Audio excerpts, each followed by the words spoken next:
Hello.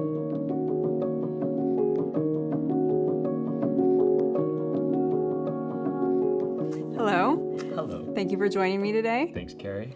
I am Kari Briski, Vice President of Generative AI Software at NVIDIA, and I am joined with a man who needs no introduction, but we will. A man who has the coolest name and an even cooler job. Kari. So, Konstantine Buhler, thank you for joining me today. You are an AI engineer turned venture capitalist and a partner at Sequoia. Tell me a little bit about what you do. Well, thank you, Kari, for that very kind introduction. And I did bring my mandatory leather jacket we get to wear here. Yeah, so I'm an AI engineer by training. I learned about it when I went to school. I went here out west and studied at Stanford. Got pretty deep into the deep learning revolution in the early 2010s. Fell in love with this concept of massively parallelized and sequential compute being able to predict almost anything, and worked at a couple companies in that area. Past 6 years have been at Sequoia. So you were working with founders who are building the future of AI. You were sort of known for being able to predict big technologies over the next decade. I think that's kind of interesting because when you're in the AI space, it tends to move so fast, and sometimes even having a roadmap that is 1 year out, let alone a decade out. So what is your protocol or way of thinking to come up with like these big visions? So for me, it was very simple. I knew AI would be a really big, important trend just from the technology. When I was in undergrad and grad school, it felt like this is something that's going to change the world. I wasn't sure exactly how. You know, a lot of the smartest academics at the time thought that it might be more elegant models they'd talk about than a raw, unbridled neural network. And it turns out that wasn't exactly true. But I did know that this idea of prediction was incredibly powerful because at its core, I felt like intelligence itself is prediction. There was a previous AI hype cycle. This was 2017, 18, where every company or many companies claimed to be doing some AI, and it wasn't really core to what they were doing. So I felt like my role for my friends would be, for the technical friends, hey, is this a real business? And for the non-technical friends, for my friends from business, hey, is this real technology? And that's kind of how I created my little niche in the AI venture world, was companies that are real technology and real businesses. Wow. So today we're here to talk about open source. We're here to talk about specialization. We're here to talk about the challenges for both of those with adopting agentic AI. And then we're also here to talk about innovation and investments. And so if I had a timeline of this is years and this is adoption of AI, or let's talk about just open models, right? People really weren't adopting them. And then I go to the era of 2024, it was about RAG, like retrieval augmented generative systems. You start to see the pickup of open models and frameworks. And then you go into 2025 with reasoning and just agents. And so you see the adoption of open technologies go. Do you think that open technology is driving a lot of the transparency and adoption of agents today? Yeah. So I do generally agree with that timeline. You know, I think that there's always, the future is already here. It's not evenly distributed. It's old saying. I feel like there are companies that are now getting there, and then there are companies that are ready on the next thing. So I do think that the timeline you outlaid is what core enterprises are now thinking about. I think that the startups are already thinking about what's next. So most of the startups that I work with are thinking about swarms of agents. So agents working together, agents actually making decisions with each other, or running background agents, or having that kind of communication. Yes, definitely open source played a key role in that, because it's a lot easier to be able to take an AI into your enterprise when you actually control the weights. And we're really excited about the prospect of open source because it gives more power to the enterprise and ultimately to the consumer. We actually have a shared investment, Reflection, where we just raised $2 billion, and NVIDIA was a participant and a wonderful partner in this. And they're trying to really carry the banner of the U.S. open source development ecosystem. Like, that's a really good thing for everyone, because enterprises can then build it into their solution, and enterprises can now compete and win with their own workflows, not just the startups that use closed source APIs. Two things that you mentioned. One was about the communication of agents to agents, and I think that you and I actually have used this analogy. I don't even know that we've known that we've done this independently, but let's talk about it together. Is that the stage of agentic adoption? And I always explain it as comparing it to the internet, because you had ARPANET and then intranet and then internet, and so sort of the stages of adoption, standards that needed to be put in place. Do you kind of see that evolution? Like 2025 isn't the year of agents. We're going to have agents to come because there still need to be standards. There still needs Definitely. to be, yeah. Could you talk a little bit about that? Totally. So I think there's at least three things that are in the way of us having really great agents. The first is agent memory. So that is an unsolved problem. Some of the great researchers right now are trying to figure out agent memory. If you think about interacting with a person, like Kari, you and I have had great interactions. If every time you met me, I was a different personality, it would be pretty weird. Yeah. Right? With agents, how do you actually carry that memory along? Because if you're going to be working with an entity, an agent, you want it to have a persistent memory of you and of itself. See, I think most people are talking about agents having memory of me, not of itself. Because I think people are working a lot about memory in the moment or memory per session, or working across key value pairs of KV cache across similar queries across different people, but not necessarily that the agent is aware of itself and keeping that memory. And so I think that's really important. Totally. Because it's like, of course you want someone to understand you. Like when you interface with someone, remember their name and their family and all those good things. That feels really good. But consistency of the individual themselves is also really important. That's right. Think about someone you work with and they're a really good partner. And if all of a sudden they were dramatically different every day, you probably wouldn't want to work with them very long. It would be pretty weird. Same thing with AI agents. So this memory problem is open. But the good news is some of the greatest researchers are now focused on that. Do you think that enterprises are going to have to fine tune or build their own AI to stay competitive? Because I think of agents having memory about themselves as being fine tuned or gone through reinforcement learning about themselves. So then they become who they are rather than having, maybe you're saying memory isn't, it's been trained in. Is that what you're talking about, or a different type of memory? I think it's both. We both are computer enthusiasts. So I think like some of it's going to be like having the code that's been loaded into the processor itself. Some of it's going to be like RAM. Some of it's going to be like large storage, and you access that in different ways. Right. So in this case, yes, some of the models will be changed over time. That's one of the values of open source, where you can take those models and basically decide which neural pathways to change in which direction based on what type of new information. Right. That's a technique some people are using, and it's really smart. At the same time, RAG and vector databases and all these other techniques, they're not going to be forgotten. They're just going to be used in different ways. Right. And there will be other ways of us thinking about memory that haven't even been brought mainstream yet. That's going to be one of the three most important things, at least in the next year, for getting AI agents to work. The second is communication protocols.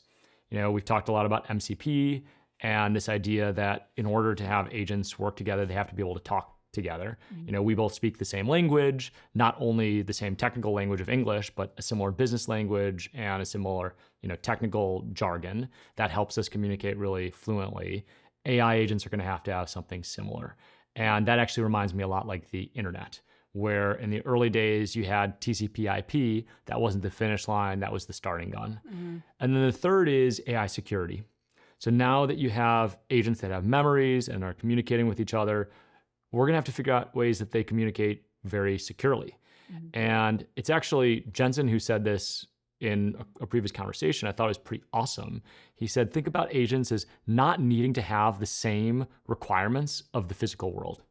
So in the physical world, you might have one person as a security guard and 1,000 people that they're protecting. And that's because of physical space and also because of cost. But in the future, he pointed out, maybe you're going to have 1,000 security agents around one cognitive intelligence agent. And so we have so much to solve in the security side of things. Those three areas, memory, communication, security, are all being solved real time and are going to yield the agent economy. You said the agent economy. I love that term. We call it digital workers, but there's going to be some sort of niche market that's built up around new frameworks, new training types just to support this economy, right? So like just like we have an economy for humans, we're going to have an economy for agents. You talked about those three problems. Another problem that I see, not necessarily for agents, but maybe in the people adopting the agents, is evaluation. And so you and I were talking about stochastic mindset and determinism. Talk to me a little bit about, because I see when we've all heard the study about 95% of pilots don't make it to production. I actually kind of disagree with that, because I see where the pilots are focusing on targeted use cases or specialization, they're actually succeeding and getting into production. And this definition of AI, of what's done or what we're used to and what goes into production, people tend to forget about. So we can talk a little bit about that, but talk about this stochastic mindset and evaluations. Sure. So I'll answer a little on the stochastic mindset, and then I'll share how I'm seeing evals evolve over time. So on stochastic mindset, the idea is that we're changing how compute's happening. And frankly, you guys have been at the forefront of changing how compute's happening for decades now. And this type of compute is no longer fully deterministic. It is stochastic. So there's some randomness in the system.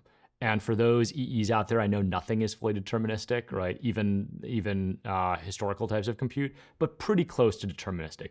If you and I put the number 37 in a spreadsheet and we check that spreadsheet tomorrow, it would almost certainly be the number 37. But the way AI works is a lot more like humans. So if I said, hey, Kari, can you remember the number 37 for me? And I check back in 6 months or a week, you're really, really smart. So you remember 37. But maybe the average person might also remember 73 or 38 or 36. The point is there's a distribution of how that memory is stored. Decay. And over time, it probably gets worse and worse. And that kind of change is a difference in how you interface with a computer. So it's going to be a lot more like interfacing with people, which is mostly a good thing. I love people. I think you do too. Like we're people, but there's challenges where people forget things in certain ways, or there's randomness in certain ways that aren't true of computers. And so therefore, when we expect or evaluate or retrain to keep agents up to date, we have to think about this? Definitely. Absolutely. And I'll share one way we're seeing this happen in the industry, but I'd love to hear how you are seeing it, because you talk to the biggest enterprises that are doing this. One thing I've noticed in the startups is we've moved from academic evals to real world evals. So we work with a company called Expo. They set out to build the most effective AI hacker in the world, basically, penetration testing. Can you find vulnerabilities in a software platform? And they said, hey, how do we show that AI can be so good at finding vulnerabilities? So they said, instead of academic benchmarks, which they did and they succeeded in, we're going to go out into the real world. And they registered on HackerOne, which is the leaderboard for all things hacking globally. And they started competing to find vulnerabilities. And within a few months, they ranked number 1 in the world. So the number 1 hacker on HackerOne in the world is an AI, which is simultaneously scary and exciting. I mean, all technology for all of history is people have used technology for good and bad.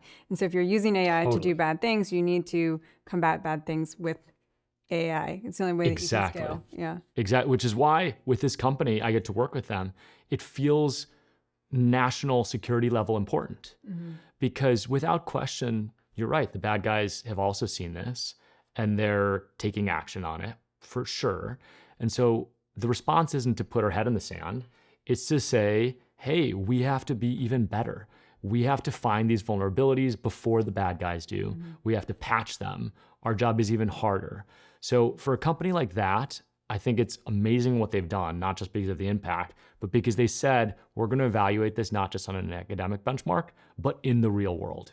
For specialized AI, I foresee, especially for agents, is this reinforcement learning and the amount of gyms. And so when you talk about this evaluation benchmark, you're going off and letting the AI train in an environment or learn through an environment or learn through doing, and then taking all that and reinforcing it back in. And so the more gyms, so just like the more we work out, the more we exercise, or the more variations on scenarios that we're put into, the better we are at engaging in new scenarios, new systems, new input. Totally. And so I foresee like new studios, new gyms, new RL environments, specifically for specialized niche domains. And why do I say that? So I think when we look at what has been successful has been coding agents right now, right?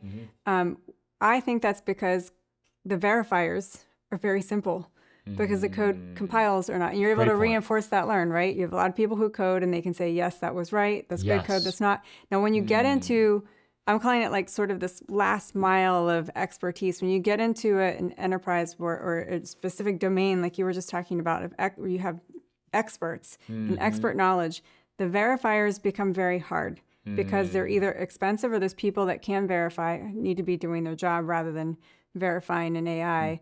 And so I think that synthetic data generation is going to become really important there because you have high quality seed data to create specialized AI. You also need, again, to be able to create the verifier. And again, code is yes or no, or math, the answer is right or wrong. It's not so easy when the verifier is like, it depends, or it's close, but not that right. So like, you obviously work with all these startups. Is there a field where you see that people are getting more into kind of moving up the stack, moving away from models, building models more around the agents and these verifiers or gyms or environments for which models can train better for specialized AI? I think what you said is really, really a great point. And I've actually been wrestling with this concept for a while. You know, what is the gatekeeper for progress in AI? And I think what you said, which is being able to verify it quickly, is a brilliant point. And it's so true of code. It's so true of code because you can see it compiles, but then you can just build it and look at it and then run unit tests, and you can iterate fast enough that the stochastic nature of AI doesn't prevent you from making progress. In fact, it's fine. You know, you can just go quickly enough. It's harder in other areas. So I'll give an example. You know, my wife is a surgeon. So she does, you know, it's a high consequence field. And, you know, she does a specific kind of surgery that like, you got to get right. So the importance of verification is extremely high there. There are other parts in the process that the verification is much quicker. So she might use AI for scribing when she's talking to a patient, taking all the notes, allowing her to speak to the patient, allowing her to focus on that. She might use, you know, a company like a Bridge for that. She might use a company like Open Evidence for doing research and answering questions that that a patient has. That's an area of where it's going into an application that is actually really hard to verify, but she has so much expertise, she can then read it, accept the notes, accept the conclusion, and then move on. And by the way, that makes the models better too. That's right. And so we might think of scribing as not as needing expertise, but you actually do because it's the language, it's the jargon, it's the technical expertise of the words that you're saying are accurate about a patient or what might be happening, right? And so definitely. What do you see enterprises mostly wanting? Like when they come to you and they say, we need generative AI, which they definitely do, you know, to not fall behind, how do they think about the use cases that are reasonable and verifiable, and how do you guide them through that? I think for whatever use case they're coming to, they want the most accurate model on the tiniest cost of ownership. And it's a really tough trade-off, right? They want high accuracy, but they want it on a small footprint, but they want it on their own data. They want it private. Makes sense. And they don't want to send their IP or intellectual property, you know, private information out of their data. I sent this input to my partnership a couple of years ago when we had these big models. I said, at some point, you know, it's going to become about distillation, which is this concept of taking those big models and then making them much more efficient. So usually much smaller and then focused on a domain. And I feel like we're still in the bigger model, you know, part of the cycle. But I do think the smart enterprises say, well, I need this to be cost effective. I need this to be efficient. I need it to be fast. And the best way to do that is that kind of distillation.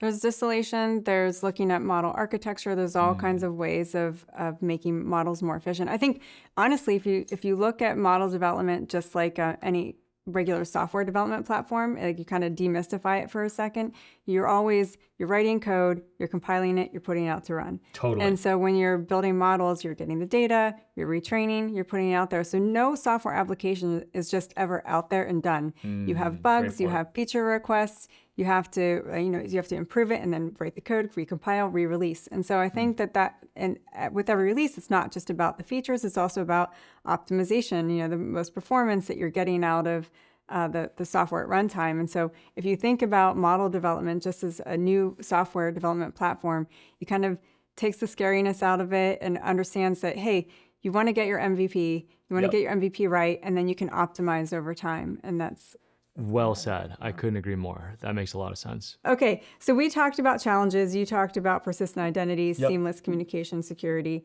How can open source contribute or accelerate solving those challenges? So I think something like communication protocols have to be open source because definitionally, many applications have to participate. I could see a world where memory and security are closed source. Memory, there are benefits to open source, but we store memory differently in different contexts, software memory, and security is also pretty proprietary. But I think the area that open source will be most critical to is having these base models to go build on, of course, which we get to work on together, which is amazing. And then separately, communication protocols. How are models going to talk to each other? Okay, so you talked about working together. So I want to talk about investment and innovation. And we talked a lot about agents, we talked about model training. And so I think a lot of the capital investments are moving from this model space to up the stack to more of the agentic space. So the agent layer.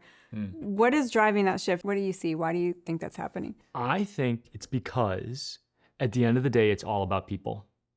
No matter what, it's always all about people.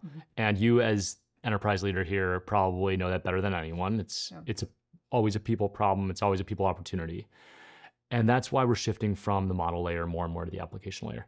So I'll give a concrete example. And this is an example of going from, model layer to automated model to human in the loop model. I work with a company in our portfolio called ROX, R-O-X, and they are building an agent operating system. I think NVIDIA uses them. And they have basically built a technology that helps, instead of a base layer, right out of undergrad automation of some salesperson, they want to have the best sellers sell even more effectively. And so they connect with models and they might do a lot of research ahead of a meeting or draft some material for follow-up to a meeting. They introduced a feature that allows for emailing. So if you're an executive, you had a meeting, you're sending a follow-up email. And like a lot of teams, they started by offering that as an auto send. So we've created the model and we're able to send it. But they realized that they actually could get much higher conversion if they brought the seller back in the loop. So the seller now is able to edit every email before it gets sent. Kind of like that idea of the human supervising or verifying. And return emails went up 3x. So materially higher here. And that story gives the essence of what's going on. The essence of what's going on is, at the end of the day, this is all about people. And especially in something like selling, it's about people. And so the idea of cutting humans out of the loop is just naive. And the idea of, if you really want to help the best people do better, integrate them in quickly, have AI help them, build into their workflow, and you'll have the best possible product. And I think that's building in trust. Right, it's a trust layer, and I've heard you talk about before, the definition of AI, because at one point, computer vision, that's not AI anymore because it's already happened. I trust it. I get that you're pointing out whether it's a Chihuahua or a blueberry muffin. I love that era. I love when you were talking about computer vision. I was like, people still underestimate how awesome computer vision is. It is. But putting it all together, it's still really hard, right? So the visual understanding and the language and speech and audio and using it all together. And so maybe that we always keep moving the bar for what is AI, right? And so but it's always about people. Always. Always. I feel like you and I were talking about this beforehand, where AI is such a tortured name for the industry. Where it's you're naming it intelligence. And by definition, people will consider intelligence whatever the machine can't do.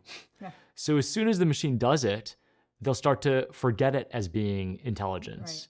And I already see this in tasks. I mean, when you and I were getting into AI, 10 plus years ago, the idea that a computer could understand the difference between a Chihuahua and a blueberry muffin was awesome. Mind-blowing. It was awesome. It was a huge deal. Yeah. And now that artificial intelligence is relegated to the field of computer vision. Yeah. Even self-driving cars I'm now seeing. Self-driving cars are on the streets of San Francisco. Right. And I don't really hear a lot of people talking about it as mind-blowing AI. Yeah. They're just calling it autonomy or autonomous vehicles. So with every era of AI, it eventually gets pushed back. And that's my job too, to be, hey, what can be that next form of AI that's going to make the world feel like it's magic?